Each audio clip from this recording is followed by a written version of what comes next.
नमस्कार दोस्तों, शख्सियत के इस खास कार्यक्रम में आप सभी का तहे दिल से स्वागत करती हूँ। मैं निधि भारद्वाज नारी सशक्तिकरण की श्रृंखला को आगे बढ़ाते हुए आज हमारे स्टूडियो में आमंत्रित करती हूँ डॉक्टर श्रुति केसरवानी जी को, जो कि लखनऊ की ऐसी पहली डॉक्टर हैं जिन्होंने ज्वेलरी डिजाइनिंग में डॉक्टरेट की उपाधि हासिल की है। श्रुति जी, पहले तो आपको बहुत सारी बधाइयां इस डॉक्टरेट की उपाधि के लिए, और मैं चाहूंगी आप दर्शकों को अपने बारे में और थोड़ा विस्तार से बताएं। थैंक यू निधि जी, हमारी उपाधि के लिए और यहाँ हमें लाने के लिए। नमस्ते, मैं श्रुति केसरवानी एक लेगेसी ज्वेलरी ब्रांड ओनर हूँ। हमारी लेगेसी ब्रांड हमारे बाबा के थ्रू स्टैब्लिश हुई थी 1920 में, और उसी को एज अ थर्ड जनरेशन हम आगे बढ़ा रहे हैं। अपने बाबा और पापा की ड्रीम आगे छूते हुए मैंने अपना मुकाम पीएचडी के थ्रू हासिल किया, जो स्विट्जरलैंड से मैं कर रही हूँ। इसके अलावा नई डिज़ाइंस, नई लॉन्चिंग और नई सोच के साथ आगे बढ़ रही हूँ। मैंने ये भी जाना है कि आप लखनऊ में पहली ऐसी महिला हैं जो कि ज्वेलरी में आपने महारतें हासिल की है और एक लैब ग्रोन डायमंड का कॉन्सेप्ट लेके आई हैं। थोड़ा लैब ग्रोन डायमंड के बारे में श्रुति जी बताइए। बिल्कुल, लैब ग्रोन डायमंड्स जैसे कि मैंने पहना भी हुआ है निधि जी, यहाँ पे दिख रहा है। बहुत अच्छा लग रहा है design Shruti ji, thank you so much. हमेशा एक क्रिएटिव सोच से ही आगे बढ़ती हूँ और कुछ नया देने की कोशिश करती हूँ। जो किसी ने नहीं किया वो मुकाम हासिल करने की कोशिश करती हूँ। और डेफिनेटली लैब ग्रोन डायमंड जो है ये रियल डायमंड्स ही है। ये लैब में बनते हैं। जैसे एक टेस्ट ट्यूब बेबी को आप आर्टिफिशियल बेबी नहीं कहते हो, उसी तरह ये भी एक रियल डायमंड्स ही है।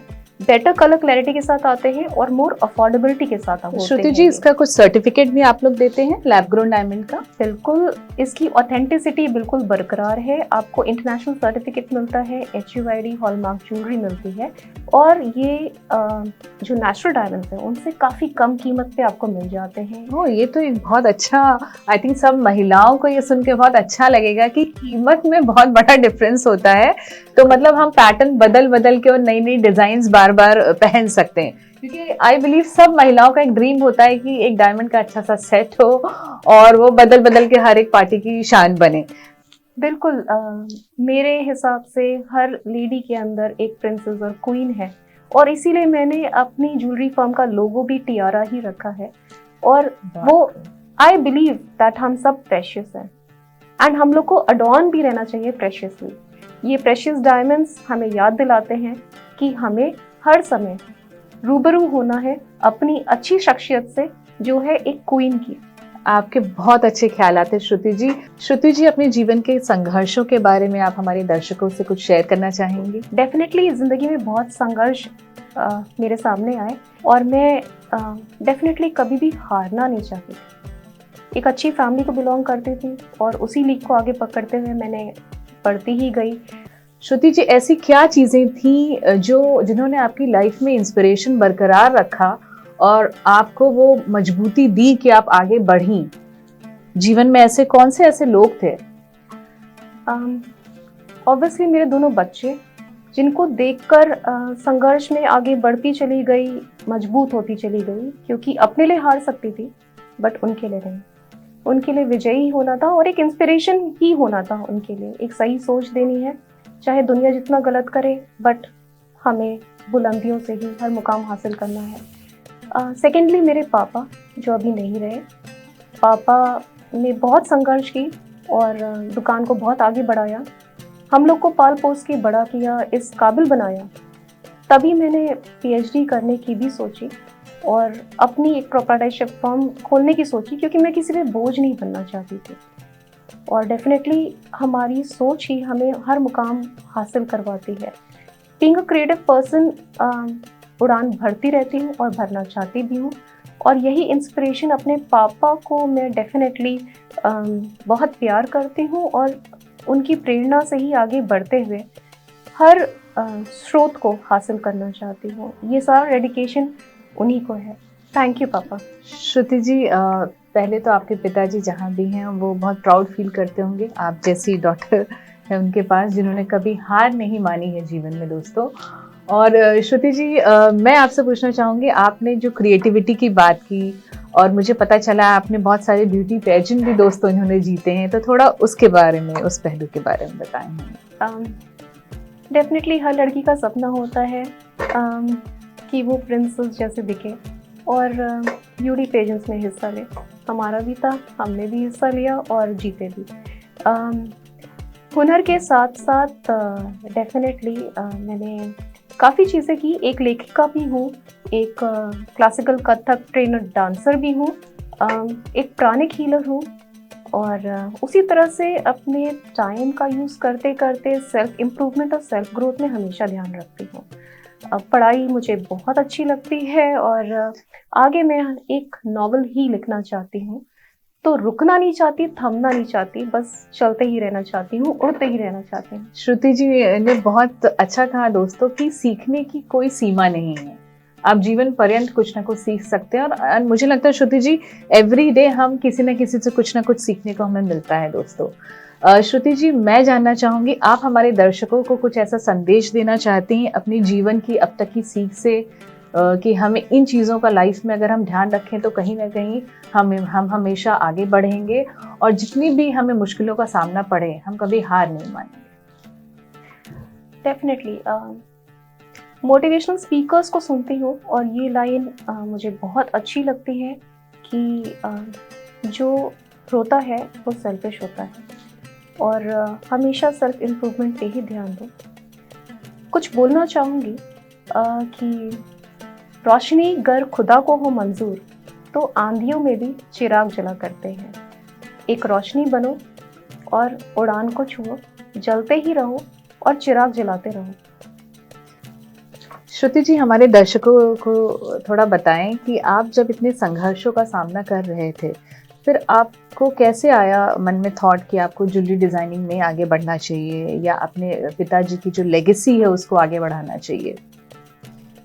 देखिए, संघर्षों के बाद जब मैंने करियर प्रोफेशनली आगे बढ़ी तो हर प्रोफाइल में गई। मैंने स्टार्ट किया 2500 की सैलरी से, जो एक प्राइमरी टीचर की सैलरी थी। काउंसलिंग में गई, फिर एक सेंटर मैनेजर भी बनी, एक पर्सनालिटी डेवलपमेंट ट्रेनर भी रही और उसके बाद एक इंग्लिश टीचर भी रही। सारे संघर्षों ने मुझे हेल्थ इश्यूज भी दी। ऑब्वियसली मेंटली थोड़ा मैं परेशान तो थी ही, स्ट्रेसफुल थी। बहुत उम्मीदों के साथ आगे बढ़ती थी, जज्बे के साथ आगे बढ़ती थी, काफ़ी मेहनत कर ली थी और जब मेरे तबीयत पे आने लग गया तब मैंने सबसे अच्छा पड़ाव ढूंढा, जो मेरा लेगेसी ब्रांड ऑफ ज्वेलरी था। हमारी रग रग में दौड़ता था तो हमने वही अपना लिया और एक IGI सर्टिफिकेशन से ज्वेलरी डिज़ाइनिंग की और स्विट्ज़रलैंड से मैंने PhD की। इसी ज्वेलरी लाइन को आगे बढ़ाते हुए अपने पापा और बाबा का सपना बढ़ाने की ही सोची और ये सबसे प्राउड मोमेंट था मेरे लिए भी, क्योंकि अब मैं उस मुकाम पर हूँ जहाँ मुझे होना चाहिए था। डेफिनेटली एक डायमंड क्वीन के नाम से जानना चाहती हूँ और इंस्पिरेशन का स्रोत बनना चाहती हूँ सबके लिए। नहीं श्रुति जी, आपने सही कहा। बद्री सराफ लखनऊ में कोई भी ऐसा नहीं होगा जिन्होंने कभी भी बद्री सराफ जाके शॉपिंग नहीं की हुई ज्वेलरी की। एंड सच में हमें हमेशा कुछ ना कुछ नए पैटर्न, कुछ नई डिज़ाइन, कुछ नया ही बद्री सराफ लेके आते हैं और हम सब बहुत थैंकफुल हैं एक्चुअली पूरे ग्रुप के लिए। श्रुति जी, थोड़ा और बताइए, जब आप इतना कुछ आपके पास है जीवन में, फिर आपके फिटनेस का क्या राज है? आप कैसे मेंटेन रखते हो अपने आप को इतना फिट? पहले तो ये एक छोटी सी सोच ही थी। क्रिएटिविटी हर चीज़ में आती है तो ऑब्वियसली खूबसूरती में भी आती थी। अच्छे दिखते थे तो कॉन्फिडेंट फील करते थे। तो बाबा रामदेव को सुना था 4 ग्लास पानी पियो सुबह उठ के और एक्सरसाइज करो। 17 साल की उम्र से 4 ग्लास पानी पीना शुरू कर दिया था जिससे कोई बीमारी ना हो और उसके बाद regular morning routine, either gym और वॉकिंग हमेशा रही। हमेशा सुबह उठते थे तो शीशे में देखना चाहते थे कहीं भी कोई झुर्रियाँ ना दिखे और ऐसे ही सुंदर दिखते रहे। शायद सभी महिलाओं का एक बहुत बड़ा एक बढ़ती उम्र के साथ एक बहुत बड़ा कॉन्शियस रहती हैं सारी महिलाएं। तो श्रुति जी ने बहुत अच्छा बोला है कि एक अंदरूनी जो फिटनेस है, आई थिंक श्रुति जी वही कहीं ना कहीं आपके फेस पे और आपकी पर्सनालिटी में झलकती है। श्रुति जी ने एक बहुत अच्छा मंत्रा शेयर किया है अभी अभी, वो 4 ग्लास पानी वाला, end of course I am gonna try this. Shruti ji और कुछ बताना चाहेंगी फिटनेस में किस तरह की, जैसे जिम जाते हैं और योगा करते हैं, पर रूटीन में आप क्या कर पाते हैं? क्योंकि आई नो आपके पास अपना ब्रांड है जिसको आप दिन प्रतिदिन आगे बढ़ाने के लिए नए भी कुछ लॉन्चेस करने वाले हैं, बट एक टाइम मैनेज करना बहुत इंपॉर्टेंट है दोस्तों।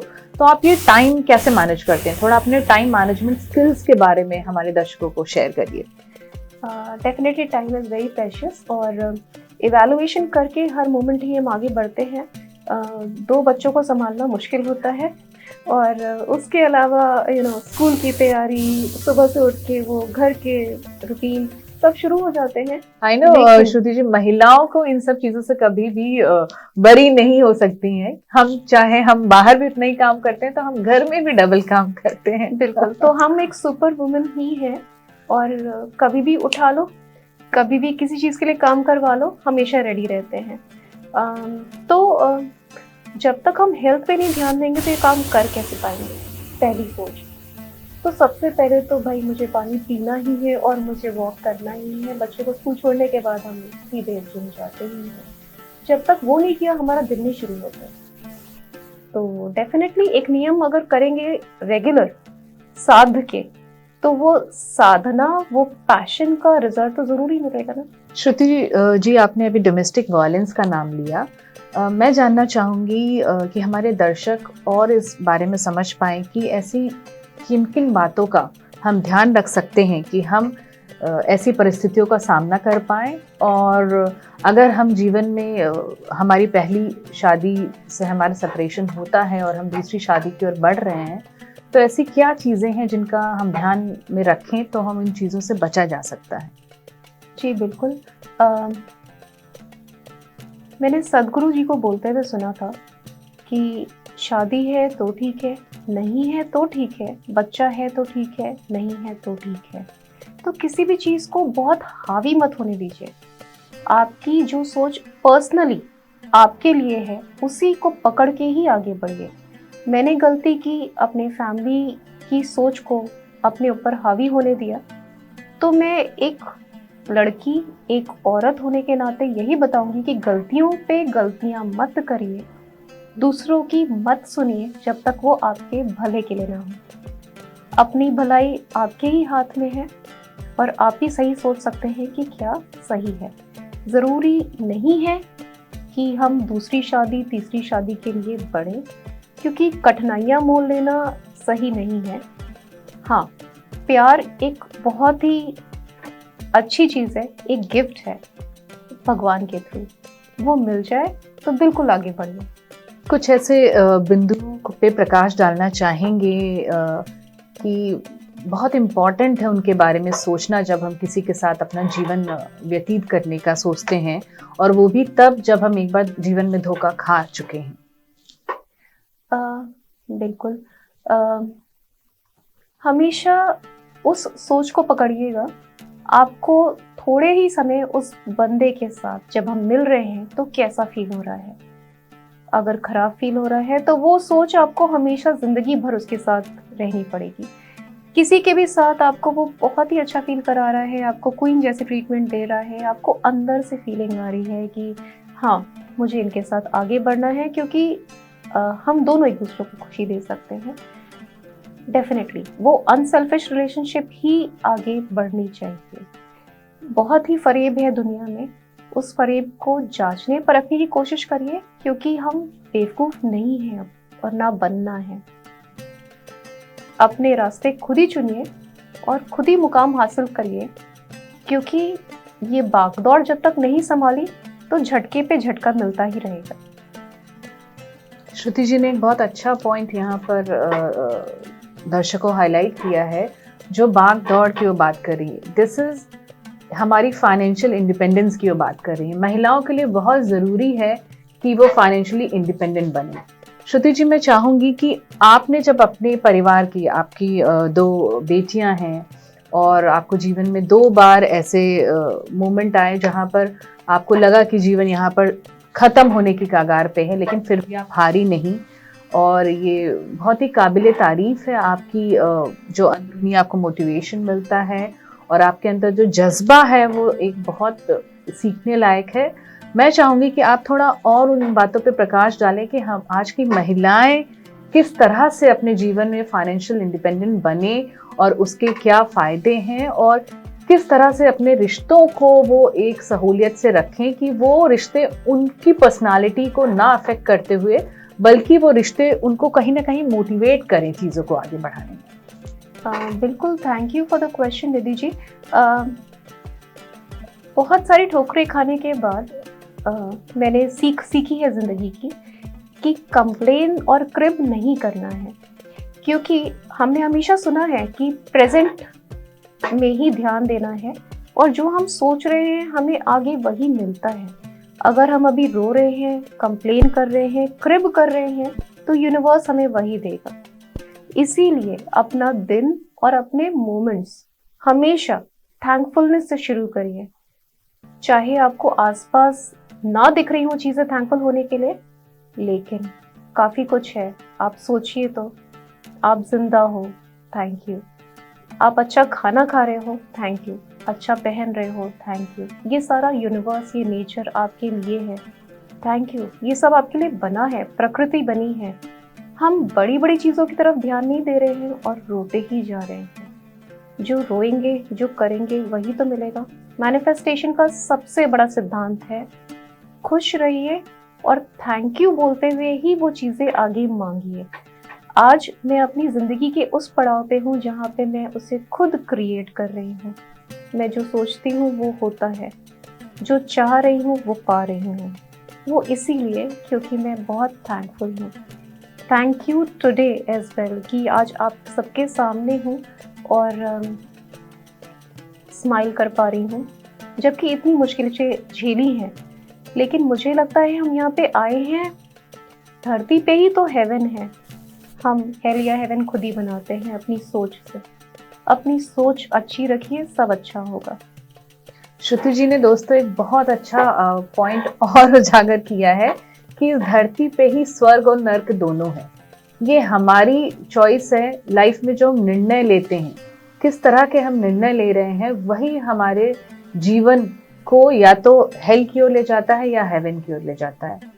तो श्रुति जी, आपकी कहानी हम सबके लिए एक प्रेरणा स्रोत है कि जीवन में कितने भी संघर्ष आए, 1 बार आए, 2 बार आए, कितनी भी बार आए, अगर आप अडिग हैं और आपके अंदर सेल्फ अवेयरनेस है और आपने ठान ली है कि आपको अपने लिए, अपने परिवार के लिए कुछ करना है, जीवन में अग्रसर बनना है, तो आपको कोई भी ऐसी शक्ति नहीं है जो रोक पाए आपको अपने जीवन में कुछ पाने के लिए। तो दोस्तों, मैं यही कहूंगी कि रोज कुछ अच्छा मैनिफेस्ट करिए। जब प्रातः आप उठते हो तो अच्छे थॉट लाइए, अच्छा सोचिए और वही सुविचार आपको जीवन में आगे लेके जाएंगे। श्रुति जी, आप मैनिफेस्टेशन के बारे में हमारे दर्शकों के साथ कुछ शेयर करना चाहेंगे? बिल्कुल। मैनिफेस्टेशन तभी हो सकती है जब आप जागरूक हो जाएं, लोगों पे निर्भर ना होके और लोगों से कनेक्ट ना होके। आपको सुप्रीम से कनेक्ट होना है, that is the God. So chant करिए, मालाएं करिए, मेडिटेशन करिए, और डेफिनेटली यही सब चीज़ें हैं जो आपको एनलाइटनमेंट देंगी, वाइज बनाएंगी। आपको खुद ही अपने तरीके पता चल जाएंगे कि कैसे क्या करना है, क्या सोचना है, और आप इस धरती पे किस चीज़ों के लिए आए हो। आप सही पर्पस से काम करोगे, रादर दैन दुनियादारी में घुलने मिलने की जगह आप पर्पस लेके आगे बढ़ोगे। और मैं भी वही पर्पस लेके आगे बढ़ना चाहती हूँ। कुछ मुकाम जो हासिल कर रहे हैं वो इसलिए नहीं कि एम्बिशन है, वो इसलिए कि हम आए हैं सक्सेसफुल होने के लिए और सक्सेस लेके जाएंगे। श्रुति जी, आप एक समाज सेविका भी हैं। आप हमारे दर्शकों से शेयर करें कि आप किस तरह से समाज की सेवा कर पा रही हैं। जी बिल्कुल। सो हंगर फ्री वर्ल्ड नाम से द फूड मैन विशाल जी बहुत ही अच्छी सोच लेके आगे बढ़ रहे हैं जिसमें वो कैंसर पीड़ितों को और उनके रिश्तेदारों को खाना खिला रहे हैं, करीब 1000 लोगों को। बहुत ही अच्छी सोच है और बहुत ही अच्छी देन है सोसाइटी के लिए। मैं भी इसके लिए बहुत उम्दा तरह से फील करती हूँ और इसी से जुड़ी हुई हूँ, क्योंकि मेरे पिताजी भी कैंसर से गए हैं। सोसाइटी को हंगर फ्री बनाना एक मिशन है हम लोगों का, और इसी तरह आगे बढ़ते हुए खुशियाँ फैलाना, हेल्थ जागरूकता और खुशी देना, प्रदान करना, यही हमारी सोच है। एक हंगर फ्री सोसाइटी क्रिएट करने का जो हेल्दी है, खुशहाल है, संपूर्ण है। विशाल जी के साथ जुड़ने का मेरा मकसद ये भी था, क्योंकि मैं बड़ी ही प्रभावित थी कि फूड मैन विशाल जी को टाइम्स ग्रुप के थ्रू नेशनल अवार्ड मिला है अमेजिंग इंडियन का 2024 में ही। और जिस सोच से वो आगे बढ़ रहे हैं, एक उम्दा पर्सनालिटी है, एक प्योर हार्ट है, और definitely hunger free world create करने का सपना उनके साथ साथ हम पूरा कर रहे हैं। Thank you so much doctor Shruti. Doctor Shruti ji ने जो भावनाएं व्यक्त की दोस्तों, वो अगर आप उसका 1% भी लाइफ में यूज़ करेंगे तो आप कहीं ना कहीं जीवन पर्यंत आपको तरक्की मिलेगी, आगे बढ़ेंगे और कभी लो नहीं फील करेंगे।